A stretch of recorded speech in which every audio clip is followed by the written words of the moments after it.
Welcome to the Energy Assessment Module, the second in our series on air toxic standards for area source boilers. The goal of an energy assessment is to identify energy saving opportunities within a boiler and the processes that it supports. Please note that the energy savings opportunities are not required to be implemented.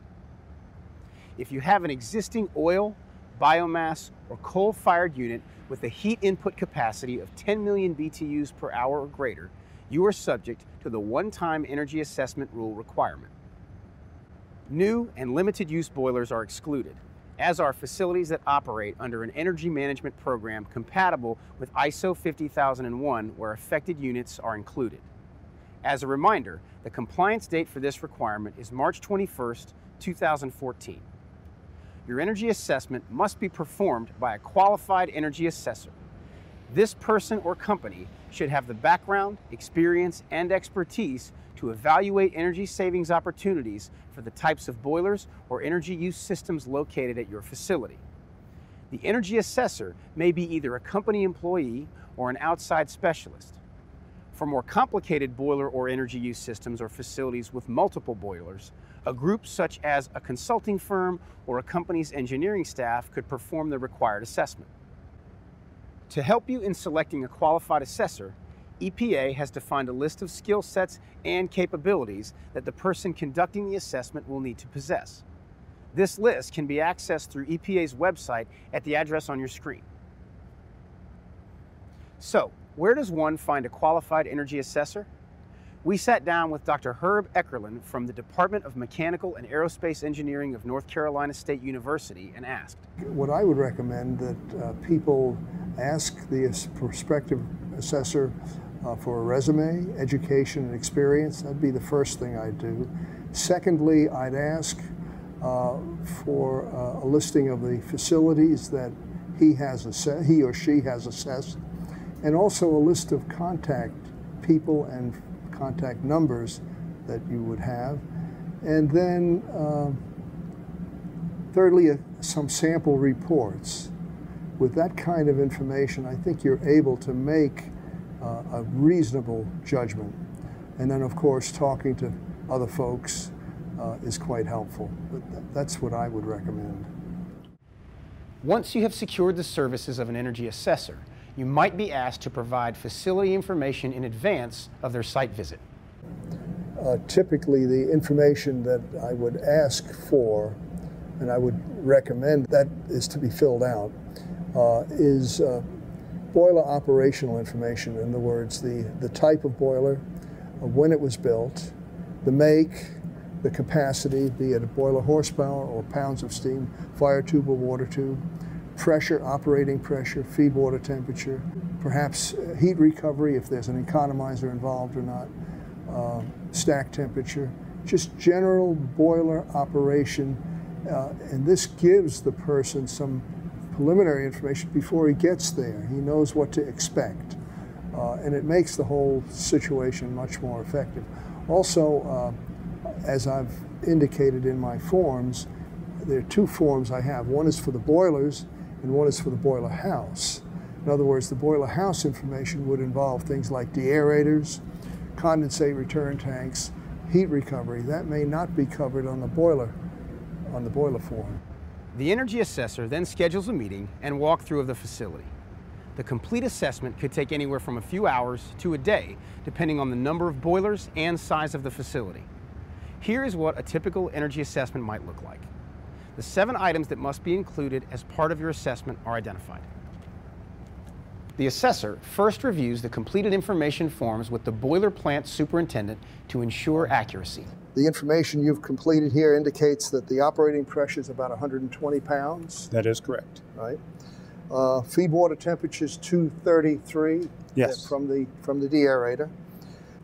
For oil atomization, you're using compressed air on the smaller boilers. Yes. And steam atomization on the big one. That is right. All of these boilers are pressurized boilers, which means that there's just an FD fan, no ID fan. That is correct. Right? The small boilers, the fire tube boilers, do not have any heat trap like an economizer. No. But the larger boiler does. That is correct. Right. Stack temperature is measured. Yes. From a previous test, I noticed the temperature was perhaps on one of the boilers was maybe 500 degrees, which is a bit high. You know that, yeah. Yes. So that suggests to us perhaps that there may be a heat transfer problem, possibly scale, possibly soot buildup on the tubes themselves. Correct. So that's something we probably have to look at in the future. After discussing general boiler information, the assessor reviews plant and auxiliary equipment, engineering plans and drawings, and evaluates fuel usage logs. Do you want to just quickly summarize what you have here? Well, this is just a layout of part of our distribution coming out of this plant. We're generating the steam that goes to these different buildings. And then from those buildings, we have the return of the condensate coming back from those buildings. Right. And the amount of condensate that we're getting back, we're looking at how much condensate are we getting back at the producer end.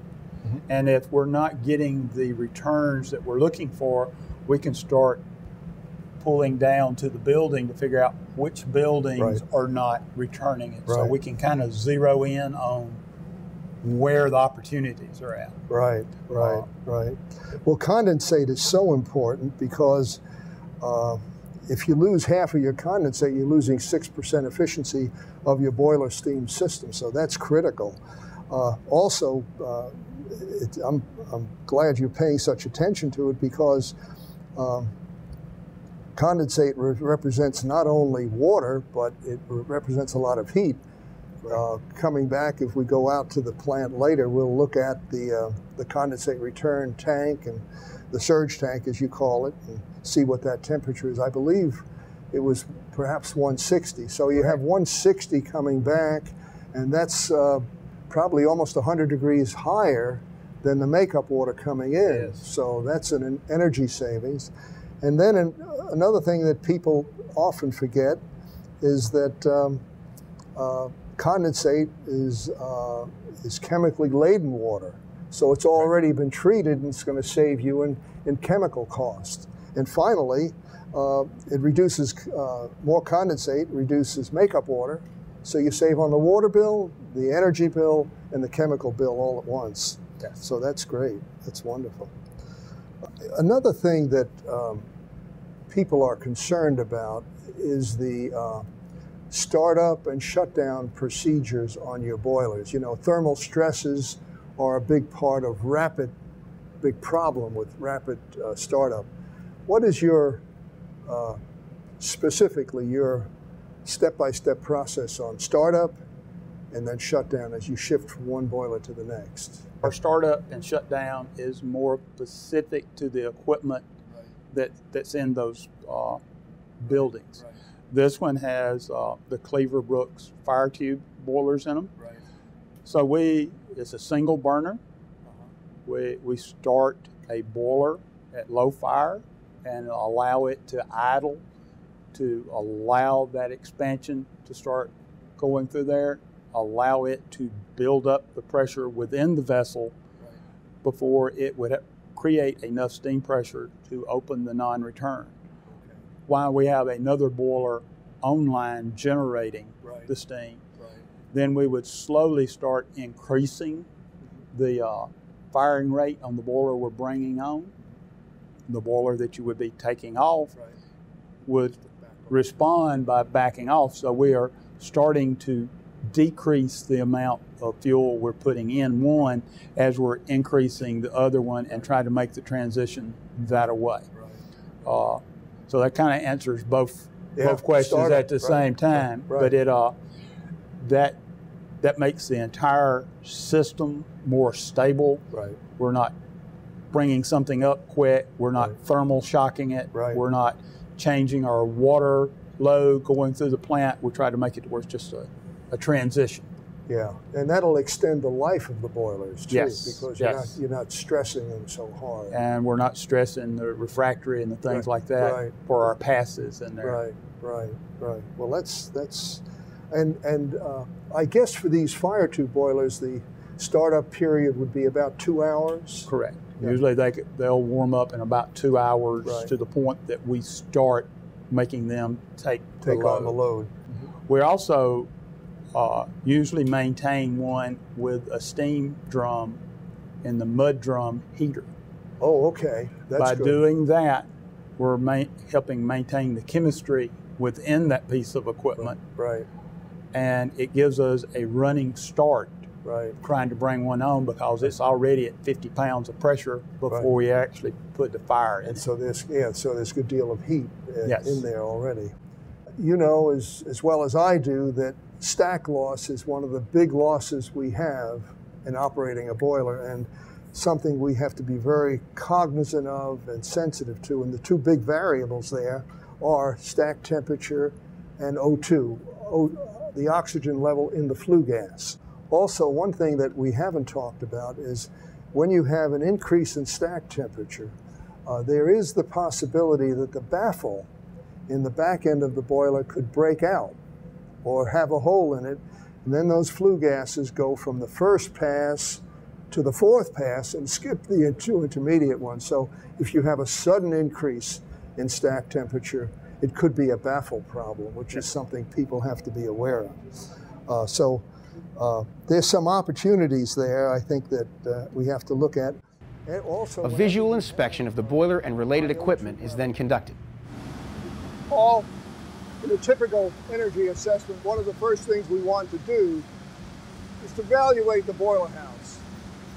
By that I mean, how clean is it, how well kept it is. That tells us a great deal about what we're dealing with, what to expect. Now, in a visual inspection, we really want to focus on three areas. One would be the steam pressure. We'll talk about that in a moment. The other is the water level, and thirdly, the fuel flow. Okay? So let's look at the steam pressure first. Up here, we see on the left-hand side, you see a pressure controller. That boiler here is controlled by steam pressure. As the pressure drops, the fuel will increase. As the pressure goes too high, the fuel will decrease. So that's very important. These typical industrial boilers are pressure controlled. The second controller up there has to do with a high pressure cutoff. In other words, this boiler is operating at 120 pounds. If it goes to 130 or 135, we want that fuel to cut off. We don't want this thing to explode, okay? So that's important. So those are the two functions there of that steam pressure control. One is the control itself, one is the high pressure safety. The second thing we want to focus on is water level. That's very, very important. Up here, you see the water level in that glass tube. That boiler has to maintain a certain water level. If that water level drops, you're going to burn up this boiler. That's not good, okay? And if the water level goes too high, the feed water pump cuts off. This is one part of the control. If this control does not work, we have an auxiliary water level control on the other side. So we have a backup. That tells you how important water level is to the operation of this fire tube boiler. If you have a water tube boiler, there's also a water level control on the drum. So for a water tube or a fire tube, the same principles apply. The third thing I want to focus on is fuel flow. Here we have the controller, and we're measuring the fuel oil flow on a continuous basis. Okay? That's very important. We measure this every day. That tells us how much oil we're burning on a gallon basis every day. It enables us to find out how effectively this boiler is running. I notice here, this is the bottom blowdown valve for the front, and we have another one in the back. Could you just tell us the procedure you use when you do the bottom blowdown procedure? Because a lot of times people keep that valve open an awful long time, and all they're doing is dumping hot water. We'd like to avoid that if possible. Yes. Well, again, what we're trying to do is minimize the amount of water that we're blowing down, but yet get a good blowdown. First thing that we do is we open the valve, then we take your isolation valve and slowly warm up the line. Then we close the valve, fully open your isolation valve. Then we take that valve and we open it for 2 to 3 seconds and then close it back. That allows whatever was there, a quick vortex, to pull that out. All that sediment. Sediment. Right. We close it, and whatever we stirred up, give it a second or two to settle down, give it another quick blow, and close it. We usually do that twice on each end. We're on a 12-hour shift, so we're doing it at the first of each shift. So this gets blown down twice a day. Both ends. Both ends.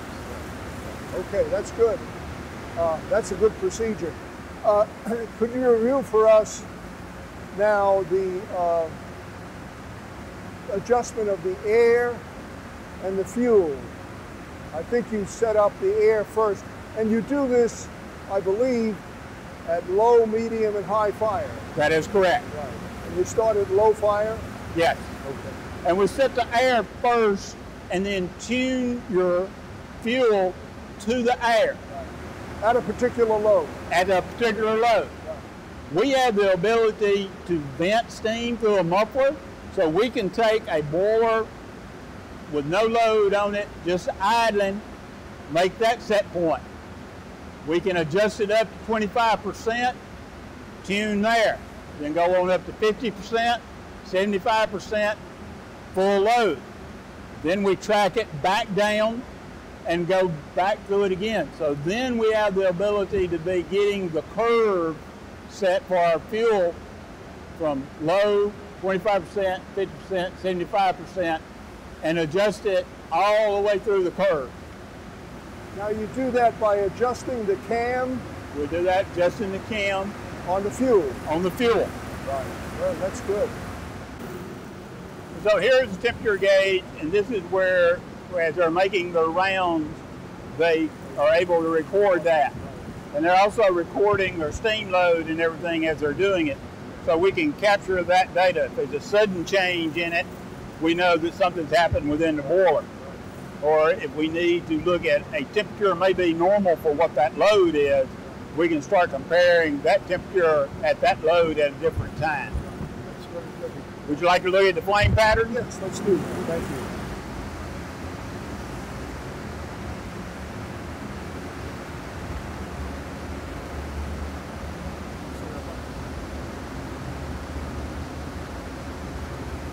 Well, a picture is worth 1,000 words, isn't it? It is. It's beautiful.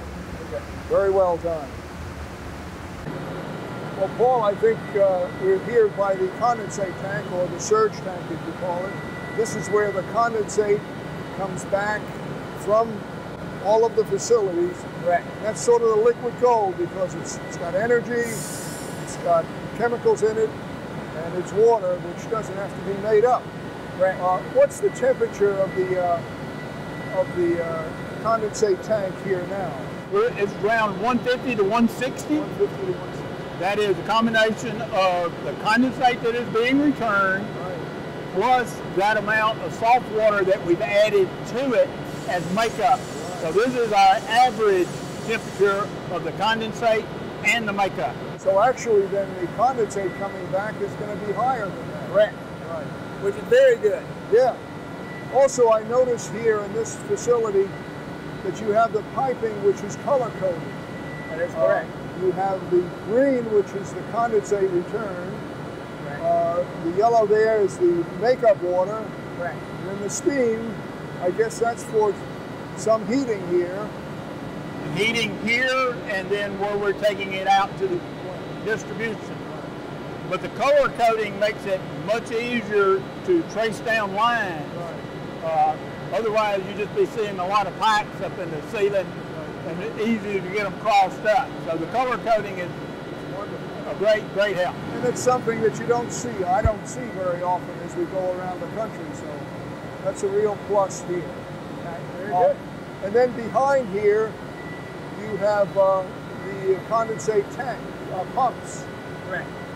which pump the water to the aerator, right, which is up. We'll see that later. Yeah. Are these variable speed pumps? Yes, they are. So we're only using the amount of energy necessary to achieve what we're trying to do, which is take a volume of water from here up to the next level. As we start making more steam, the deaerator would be using more water. So this is having to put more water in the deaerator. So our equipment adjusts according to whatever our load is. Are you adding any steam to this tank at all here? No. No. All the steam is added at the deaerator. Well, we have here this continuous condensate blow-down heat recovery. Could you pass us through that, please? So to maintain the chemistry in the boiler, you have a continuous blowdown to maintain those solids. Of course, that is boiler water that has all the heat in it. So that water is piped to go through this heat exchanger. That's going through one side, and on the other side of this heat exchanger, we have the makeup water that would be going into our surge tank. So we are literally transferring the heat, or part of that heat, of what would be being blown down to the drain, and preheating the water that goes to our condensate receiver. So we're capturing the heat instead of losing it. That's a good energy conservation measure that people ought to consider all the time. Very good. And we'll go up to the deaerator where this is going. Well, Paul, here we are at the deaerator. This is the device that removes mechanically the oxygen from the feed water. Correct. Typically, this is at low pressure. What is the pressure of this vessel here now? We're probably 8 to 10 pounds. 8 to 10 pounds. And what is the water temperature, the feed water temperature? We're approaching 230. Approaching 230 degrees. That's sort of what it shows here. That's great. One of the problems people often have with deaerators is they don't operate at the proper pressure or the temperature. Sometimes they're below 212, and then it doesn't really serve their purpose at all. So it's good that you're up at above that 8 to 10 pounds, 230. So that indicates good operation in this particular instance. This is the storage section here. Correct. We're going around the corner now, and we're going to look at the mechanical section above it. Is that correct? That is correct.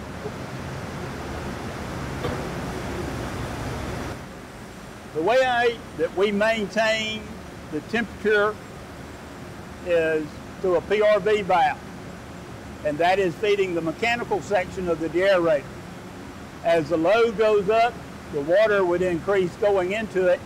You would have a pressure drop, and the PRV valve would open up and apply more steam. As the load goes down, there'd be less water.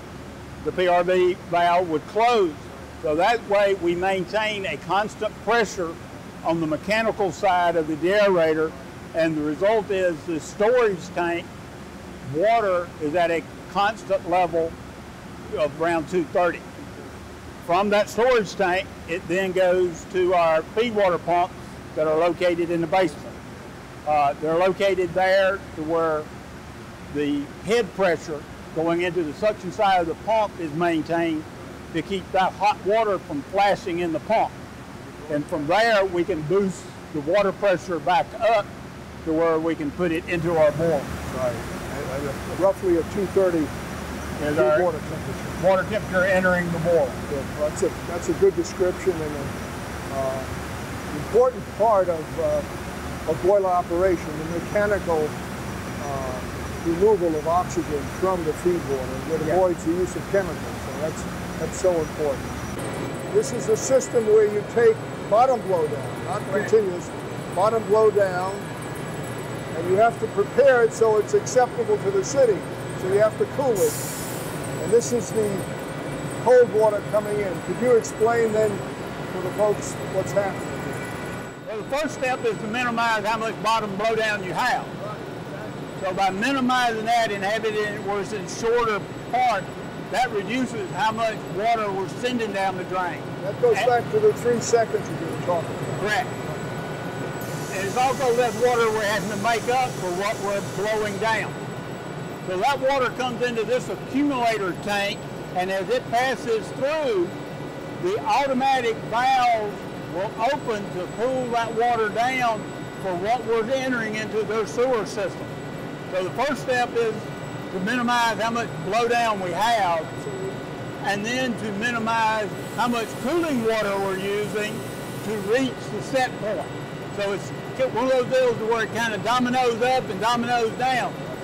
We try to minimize what we're doing to get the proper effect out of it and balance our water temperature. The important thing for people to recognize is that this water here for cooling is only for cooling, so it's costing the university money to do that. So it's important to communicate that to the folks upstairs. Right. Thank you.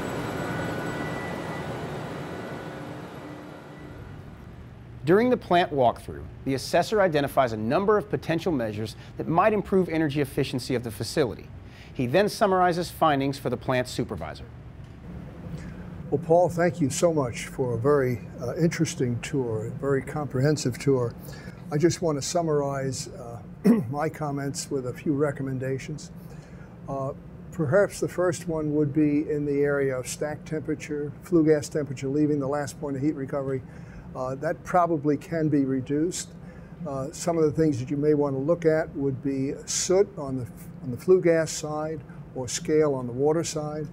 Another item that people often don't check, but which is important, are the baffles, the condition of the baffles at the back end of the boiler. If they break, the flue gases then make a short circuit from pass 1 to pass 4, which would cause the temperature of that flue gas, which you're monitoring pretty well, would cause it to jump rather dramatically. And the way you're checking things, you'll catch that, but it's something to be aware of. The same thing goes for oxygen in the flue gas. That's a measure of excess air, and you need to keep close tabs on that. If the oxygen gets too high, you'll need to burn a tune-up, which costs maybe $1,000 to $1,200. That's often a good investment. Another important item here that we have to keep in mind is whenever we're talking about stack temperature or O2, we always have to keep in mind that that varies with load, okay, very load dependent. So if you're measuring O2 or stack temperature, measure it at high fire, mid-range, and low fire and see how that goes. And if you do this on a regular basis, checking stack temperature and O2 on a regular basis, do it at the same load every time. That's important. A lot of times people will say, hey, the stack temperature is 450 today. Isn't that great? Okay. Well, it may be at low fire, and that may be the reason it's lower. So load is an important factor in both stack temperature and O2. Also, when we're doing a stack of flue gas analysis, pay attention to CO, the carbon monoxide. That's a measure of incomplete combustion. CO is actually a fuel. It has a heating value of 43, 47 BTUs per pound. It's not nearly what other fuels are, but it is a fuel. And so you want to minimize that. Typically, a guideline is to keep CO below 200 parts per million. That would be acceptable. That's a rule of thumb. Condensate return, we've talked a lot about that. I think you're doing a good job on that.